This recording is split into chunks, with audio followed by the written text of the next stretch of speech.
de retour dans l'Africa Newsroom pour la deuxième partie. Nous a rejoint sur ce plateau notre éditorialiste Samy Mouchtabi. Bienvenue Samy. Merci, bonsoir. Et nous sommes toujours en compagnie de nos éditorialistes Malik Kacher et Jean-Marie Bitomo. Tout de suite le dossier du jour.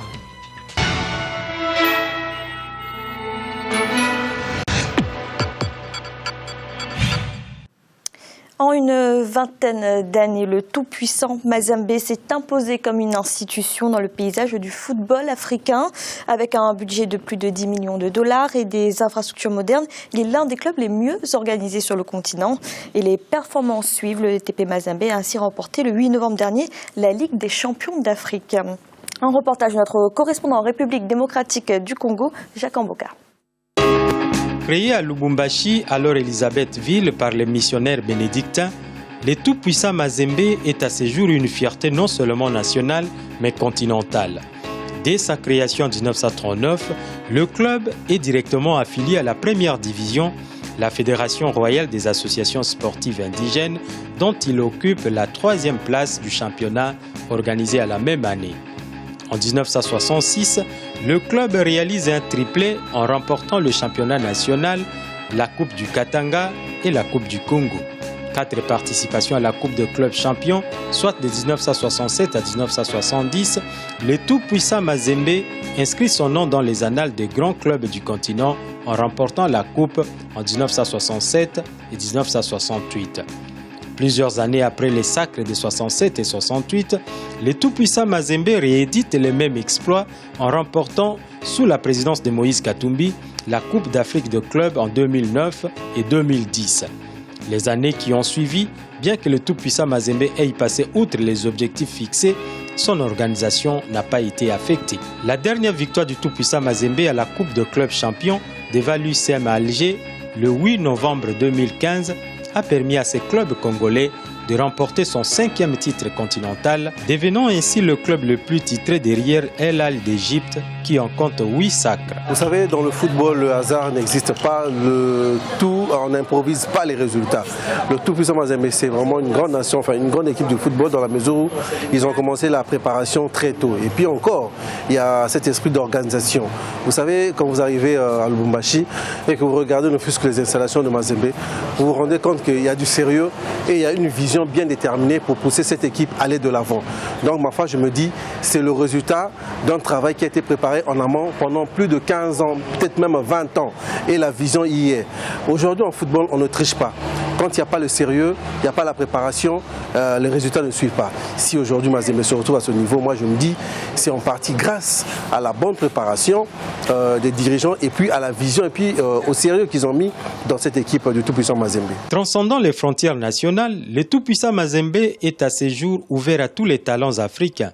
Une diversité qui contribue à la performance de cette formation, bien que beaucoup stigmatisent la configuration actuelle du club qui comporte un nombre élevé d'étrangers. Une approche qui n'est pas partagée par le président de la Fédération congolaise de football. Quelle est l'expérience que ce club a fait avec la forte propension dans son effectif de joueurs congolais? J'ai eu plusieurs fois échangé avec le responsable de ce club. Il s'est fait que juste après la dernière participation à la Coupe du Monde des clubs, je crois que l'expérience n'a pas été bonne. La plupart des joueurs ont quitté clandestinement, qui n'ont pas pu respecter leur contrat. C'est ce qui a fait que ce club puisse se retourner vers l'extérieur pour recruter des joueurs. C'est vrai que ça affecte un tant soit peu la prestation de notre équipe nationale. Nous sommes en train de travailler là-dessus, pas seulement avec ce club-là, parce qu'il y a beaucoup de clubs aujourd'hui congolais qui commencent à utiliser des joueurs étrangers, ce qu'on ne peut pas leur refuser. Ça tire aussi notre championnat vers le haut. C'est à Lubumbashi que le tout-puissant Mazembe compte naturellement plus grand nombre de supporters. Son ascension a imposé la présence des supporters au-delà de la province du Katanga. Nous avons envahi la ville de Kinshasa en essayant d'installer des comités dans les communes et actuellement, il y a 3 grands pôles qui évoluent ici à Kinshasa. Et vous verrez que chaque fois qu'il y a match de Mazembe, les supporters de Kinshasa se mobilisent pour suivre ensemble les matchs. Avec ces groupes, ils rassemblent, ils réunissent les supporters et quand il y a match de Mazembe, ils se mettent ensemble pour suivre quand c'est un match de Coupe d'Afrique. Mais quand Mazembe vient jouer à Kinshasa, là alors, nous mobilisons les supporters à travers les communes pour venir soutenir notre équipe au stade et généralement ça se passe bien, même si par antagonisme, il y a quand même par moment un peu de friction, mais ça fait partie du sport. Je crois que pour le moment, Mazembe est un grand ambassadeur du football congolais, un grand ambassadeur du football africain, et bientôt nous allons le démontrer en allant participer à la Coupe du monde des clubs. Le succès récolté par le club congolais est certes le fruit d'une bonne organisation, mais aussi la présence d'un championnat fort, selon le président de la Fédération congolaise de football. Le club s'est doté des moyens de sa politique. Et c'est ça la clé de la réussite. Et puis, il faut reconnaître qu'il y a un président à la tête de ce club qui est aujourd'hui, qui a un certain leadership assez clairvoyant, une bonne vision sur son équipe. Il s'est donné les moyens de sa politique et voilà pourquoi est-ce que ce club a... Et ensuite, en définitive, c'est que ce club participe dans un championnat qui est relevé. Parce qu'on peut avoir des meilleurs clubs du monde, mais si le championnat sur le plan africain n'est pas relevé, vous n'allez pas tirer le club. Ce championnat ne va pas tirer le club vers le haut. Selon de nombreux observateurs, le tout-puissant Mazembe met ses joueurs dans des conditions requises. Avec un budget annuel de 10 millions de dollars américains, 5 à 10 000 dollars le salaire mensuel par joueur, 10 à 30 000 dollars pour le staff technique, tout est assuré pour que ce club garde sa place parmi les grands du continent. Le club est le seul du pays qui dispose d'importantes infrastructures sportives, notamment un stade à Lubumbashi, construit sur fonds propres, et d'un avion qui assure le déplacement de l'équipe. Le club représentera l'Afrique à la Coupe du monde des clubs champions qui aura lieu du 10 au 20 décembre 2015 au Japon. Samy, qu'est-ce qui fait aujourd'hui la différence entre un club comme le TP Mazembe et les autres clubs africains ? Tout simplement, c'est que le TP Mazembe est un club qui est bien organisé, c'est un club qui est professionnel dans tous les organismes du club, tout simplement. Ils ont aussi le budget qu'il faut pour, mais ils sont très mal organisés, que ce soit au niveau de l'effectif, au niveau du staff, au niveau même de l'administration. C'est un club au niveau des infrastructures, c'est un club qui est professionnel à 100% et c'est rarement le cas en Afrique. Est-ce qu'on peut dire que ça tient aussi en la personne de son président, Moïse Katumbi ? Oui, bien sûr. Il est arrivé en 97, il a eu des résultats assez vite. Il a eu son premier titre en 2000, un titre de champion du Congo. Donc oui, bien sûr, le président Katumbi est venu avec une très haute ambition. Il l'a transmise à tout l'organigramme du club qui l'a suivi. Et maintenant, le TP Mazembe est un des plus grands clubs africains avec Al Ahly. C'est le deuxième club au niveau des titres en Ligue des champions africaine. Il en a 5. C'est impressionnant. Il leur reste quelques titres à gagner, mais au niveau africain, ce sont des terreurs d'Afrique actuellement. Malik, que vous inspire la réussite du TP Mazembe ?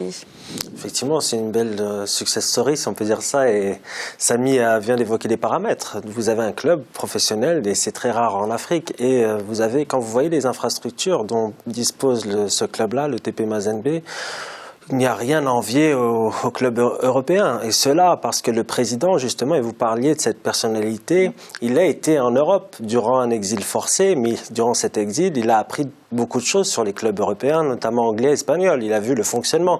Donc il a tout justement appliqué cette logique en Afrique. Et je pense qu'il est en train même d'investir dans une académie pour les jeunes, pour faire émerger les futurs joueurs qui vont rejoindre le TP Mazembe plus tard. Donc c'est quelqu'un aussi qui parie sur l'avenir, sur le continent africain aussi, et il faut le noter. Bien évidemment, il a cette casquette un peu politique qui lui permet d'avoir beaucoup de connaissances, de connaître très bien le terrain dans ce domaine-là aussi. Donc il a une réussite extraordinaire. Et Samy le soulignait, il y a eu depuis le début des années 2000 des victoires qui se sont enchaînées. En 15 ans, le club a gagné 9 à 10 championnats, je crois, de la RDC Congo. Donc c'est vraiment une série de victoires qu'il faut saluer et un modèle. Maintenant, effectivement, je pense que la question du financement, elle pose problème dans beaucoup de clubs. Et c'est là le problème qu'il faut aborder. C'est comment mobiliser les financements, comment faire venir les investisseurs pour leur permettre d'investir justement dans les clubs. Parce qu'il y a un véritable, je pense, potentiel dans beaucoup de clubs africains. Il y a des talents, mais il faudrait justement avoir une politique en ce sens. Bien évidemment, tout le monde n'a pas Monsieur Katumbi à la tête des clubs, mais il faudrait justement qu'il y ait cette réflexion sur comment mobiliser les fonds pour justement investir dans les infrastructures et faire émerger un véritable football professionnel. Parce que si vous faites émerger justement un club sur la scène continentale et bon, là, modestement pour TP Mazembe sur le plan international, vous pourrez aussi être je dirais, le club pourrait être un moteur pour le championnat local qui va s'en trouver amélioré et donc qui sera plus professionnel. Jean-Marie, vous diriez que c'est la gestion d'un club qui fait la différence? C'est la gestion qui fait la différence. Ils ont tout de l'exposer, si vous voulez, les causes, c'est-à-dire qu'ils font en sorte qu'aujourd'hui le TP Mazembe est au-dessus de tout le monde. En Afrique, chez nous, c'est-à-dire on oublie toujours la partie organisationnelle des choses. Dès que vous mettez en place une bonne organisation, il y a des talents, il y a des gens qui sont sur place pour pouvoir aller jusqu'au bout. Donc dès l'instant, c'est-à-dire c'est la seule chose qui manque dans les États africains, c'est la notion d'organisation et de prévision. Voilà un monsieur qui est parti à l'extérieur, qui a bénéficié, c'est-à-dire son retour d'expérience, il amène dans son pays, au-delà de la dimension ludique, si vous voulez, bon, on se retrouve ici là sur un jeu, il y a une dimension culturelle derrière. Si le TP Mazembe au Japon, ils arrivent à gagner, comment dirais-je, la compétition des clubs à laquelle ils vont participer, c'est l'Afrique, si vous voulez, c'est l'étendard de l'Afrique, si vous voulez, que vous hissez très très très haut. Donc il faut comprendre une chose, vous avez la société civile qui a une importance énorme en Afrique, mais malheureusement, ce qui se passe dans la société civile, nos gouvernements et les gouvernants qui sont en place n'essayent pas de prendre exemple là-dessus parce que la société civile est très très innovatrice. Donc quand vous avez un monsieur comme ça qui montre ses capacités managériales, il montre ses capacités à maîtriser, si vous voulez, tout l'environnement dans lequel il fonctionne. Ça a beau être le sport, mais c'est un manager, c'est quelqu'un qui donne l'exemple, c'est-à-dire comment est-ce que nous devons manager, que ce soit les structures politiques, que ce soit les structures sociétales en Afrique. Donc à partir de là, c'est un exemple que je dis aux gens, c'est du sport, d'accord, mais il ne faut pas oublier aujourd'hui, le sport c'est devenu un business. C'est-à-dire aujourd'hui, quand les grands joueurs africains dont on parle, ces gens-là sont des gens qui ramènent des devises, si vous voulez, dans leurs pays respectifs, dans tout le football africain. Vous avez dans tous les championnats du monde entier, et principalement en Europe, où vous avez des Africains qui brillent, et ces gens-là, si vous voulez, les salaires qu'ils ont ici, là, en Europe, ont des retombées, si vous voulez, dans leur pays d'origine. Donc, à partir de là, c'est pas uniquement la dimension ludique qu'il faut retenir ici. Là, moi, je retiendrai beaucoup la dimension managériale et la dimension qu'on fait véhiculer, si vous voulez, la culture africaine quelque part. Samy, pour revenir à un plan plus sportif, le TP Mazembe dispose de son propre centre de formation. Est-ce que ça participe aussi à son succès ? Oui, même si actuellement on ne peut pas dire que l'effectif soit composé de jeunes pousses du centre de formation, ils ont plutôt axé, parce qu'ils ont une très bonne cellule de recrutement, ils ont plutôt axé sur un recrutement étranger, symbolisé par leur entraîneur Patrice Carteron, mais aussi leur père d'attaque Samata Kalaba, le Tanzanien et le Zambien, qui a d'ailleurs fini meilleur buteur de la Ligue des Champions. Donc oui, c'est un centre de formation qui est en train de se développer. De toute façon, un centre de formation, ça donne pas tout de suite, ça ne porte pas tout de suite ses fruits. Des joueurs sortiront, s'il est bien structuré, ils sortiront d'ici 5 à 10 ans pour créer une génération de footballeurs de haut niveau qui serviront aussi à la sélection nationale A. Alors on dit aussi que le TP Mazembe a réussi à retenir quelques très bons joueurs de la sous-région qui auraient pu trouver leur place en première division en Europe. Quels sont les arguments du club pour retenir ces joueurs ? Mais les joueurs sont en bonne condition, ils sont dans de bonnes conditions, pardon. Il y a de très bonnes infrastructures, le club est parmi les meilleurs d'Afrique. Quel intérêt au niveau des salaires, ils s'alignent à peu près sur les salaires européens, un petit peu moins forcément, mais d'un point de vue sportif, c'est plus intéressant pour un joueur du TP Mazembe de rester dans une des plus grosses équipes, plus grosses écuries africaines, que d'aller jouer les seconds rôles dans des championnats mineurs en Europe et risquer justement soit la blessure, soit l'oubli de son sélectionneur. Et il a tout à perdre à partir en Europe. Partir en Europe, faut vraiment être une étoile parmi tous ces joueurs. Malik, c'est important aujourd'hui ce type de club qui peut retenir les jeunes talents d'Afrique ? Justement, oui, c'est très important et c'est pour ça que j'évoquais tout à l'heure la nécessité d'avoir des clubs qui émergent sur le continent du type TP Mazembe pour entraîner les championnats locaux. Parce qu'on a malheureusement encore ce constat en Afrique que les championnats, justement les championnats de football ne sont pas assez professionnels ou du moins le niveau n'est pas excellent en comparaison aux autres championnats européens ou sud-américains, même s'il y a beaucoup de choses à voir niveau technique et autres. Mais effectivement, c'est une locomotive. Donc il faut justement que ce type de structure soit un modèle pour les autres pays. Jean-Marie, est-ce qu'il y a d'autres clubs africains aujourd'hui qui pourraient suivre le modèle de gestion du TP Mazembe ? Je ne saurais dire, si vous voulez, si vous avez d'autres clubs là, Fanny, mais toujours est-il que nous avons une chose ici, là, c'est l'organisation. Effectivement, c'est une question de volonté. On parle toujours de volonté politique sur ce plateau. Tout le reste va avec. Si vous avez un investisseur qui se dit, bon, ok, je veux investir dans un club de football et pouvoir sortir, si vous voulez, des étoiles du football africain demain, c'est toujours possible. Mais encore, faudrait-il avoir une vision, ne pas venir uniquement, si vous voulez, poser de l'argent et se dire que bon, je pose cet argent-là, j'attends une rentabilité comme si j'avais créé une entreprise, parce qu'un club de football, si vous voulez, ça coûte énormément d'argent par rapport à ce que ça rapporte. Si la gestion n'est pas efficace, bon, vous avez la plupart pas mal de clubs en Afrique qui ont dû s'essayer là-dessus, bon, qui sont cassés les dents tout simplement. Pourquoi? Parce que tout ce que Samy a cité là tout à l'heure, l'organisation, le professionnalisme, il n'y est pas. C'est-à-dire, vous avez des aventuriers qui arrivent. Et alors que ici, là, M. Katumbi prouve qu'il n'est pas un aventurier parce qu'il a d'abord été voir ce qui se passait à l'extérieur. Donc c'est le souhait que je pourrais dire, c'est que, d'ailleurs, il me vient une chose, c'est quelqu'un qui a très très bien mis en place et qui avait commencé, si vous voulez, en Côte d'Ivoire, avec le club des Mimosas. Il y a un certain Guillou et tout, et qui était professionnel de football ici, là, en France, qui est parti créer ce centre-là, qui a sorti énormément de footballeurs, comment dirais-je, ivoiriens, qui jouent dans les grands clubs, si vous voulez, en Europe, dans la mesure où il y avait cette organisation-là. Mais à la base, il me souvient que bon, Guillou, c'est quelqu'un qui a beaucoup aidé, Jean-Marc Guillou, qui a beaucoup aidé le football ivoirien à ce niveau-là en créant le fameux centre Mimosa. Alors Samy, pour terminer, tel que vous voyez aujourd'hui le TP Mazembe, ce club a les moyens de dominer le football africain dans les prochaines années? Oui, complètement. Tout dépend aussi. Ils auront sûrement une fuite de quelques talents. Comme je vous l'ai cité, la période d'attaquants est très courtisée. Pas forcément par l'Europe. Les pays arabes, le Qatar ou l'Arabie Saoudite aussi a des comment dire, est très attractif. Maintenant, il y a d'autres clubs quand même qui sont présents en Afrique. Il ne faut pas oublier Al Ahly en Égypte, en Tunisie, l'Espérance de Tunis ou l'Étoile de Sahel aussi seront présents. Il y a aussi, on ne peut pas oublier les clubs algériens ou même les clubs marocains. Donc, bien sûr que voilà, on peut citer 5-6 clubs de très haut niveau, dont fait partie le TP Mazembe. Et c'est vrai qu'actuellement, le TP Mazembe trône tout en haut. On verra ce qu'ils vont proposer lors de la Coupe du Monde des clubs, puisque leur dernière finale avait été un petit peu une catastrophe face à l'Inter de Milan.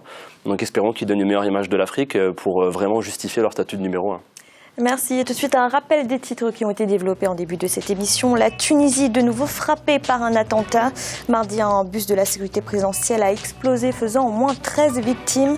L'organisation terroriste État islamique a revendiqué l'attaque. Les autorités tunisiennes, de leur côté, ont décrété l'état d'urgence.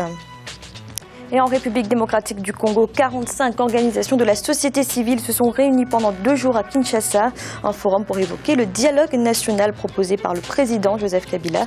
Il a aussi été question du processus électoral. Samy, merci d'avoir été avec nous. Merci à vous.